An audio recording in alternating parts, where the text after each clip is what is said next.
வணக்கம். நம்ம இப்ப இந்த வீடியோல என்ன பார்க்க போறோம் அப்படின்னா, இன்கம் டாக்ஸ்ல இன்கம் ஃப்ரம் சாலரி சாப்டர்ல ரெடி புக் ப்ராப்ளம் நம்பர் 5. இது பாத்தீங்கன்னா computation of basic salary. Basic salary எப்படி கம்ப்யூட் பண்ணணும் அப்படின்றது தான் இந்த ப்ராப்ளம். எஸ், ப்ராப்ளம் பார்க்கலாமா? Salary received after making the following deduction by Mr. G is rupees 25,000. Contribution to RPF rupees 2,000. Income tax rupees 400. Professional tax rupees 300. Life insurance premium rupees 700. For damages caused by him rupees 100. Assume Mr. G did not receive any allowances. Find out Mr. G's basic salary. Okay, இப்ப இந்த ப்ராப்ளம்ல பாத்தீங்கன்னா நமக்கு வந்து deduction எல்லாம் போக ஜியோட salary என்னன்றத கொடுத்திருக்காங்க. 25,000. அதுதான் ஓகே.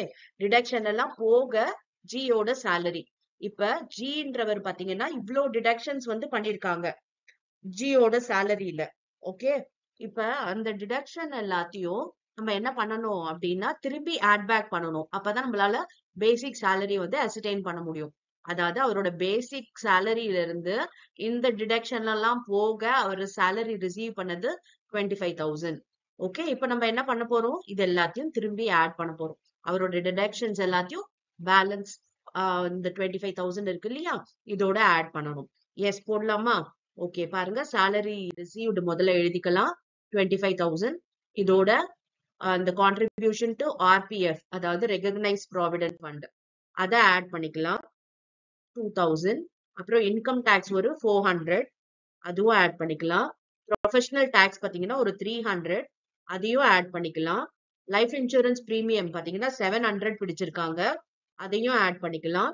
அப்புறம் டேமேஜஸ்க்காக அவர்கிட்ட இருந்து ஒரு 100 rupees டிடெக்ட் பண்ணிருக்காங்க, அப்ப அதையும் நம்ம ஆட் பேக் பண்ணிக்கலாம். Okay, 100 rupees. ஓகேவா? இப்ப மொத்தம் இது எல்லாத்தையும் ஆட் பண்ணோம் அப்படின்னா 3,500 rupees அவரோட சேலரில இருந்து ரெடியூஸ் பண்ணிருக்காங்க, டிடெக்ட் பண்ணிருக்காங்க. இப்ப இது எல்லாத்தையும் இந்த 25,000 ஓட இந்த 3,500 ஆட் பண்ணோம் அப்படின்னா அவரோட பேசிக் சேலரி என்னன்றது தெரிஞ்சிரும். பாருங்க, 28,500 இதுதான் அவரோட பேசிக் சேலரி. ஓகேவா? புரிஞ்சுதா?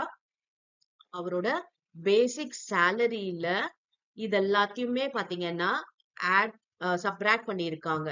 டிடக்ஷனுக்காக recognise provident fund, income tax, professional tax, life insurance premium, அவரோட டேமேஜஸ் ஏதோ அவரால நடந்திருக்கு, அதுக்காக ஒரு 100 rupees எல்லாம் பிடிச்சிருக்காங்க.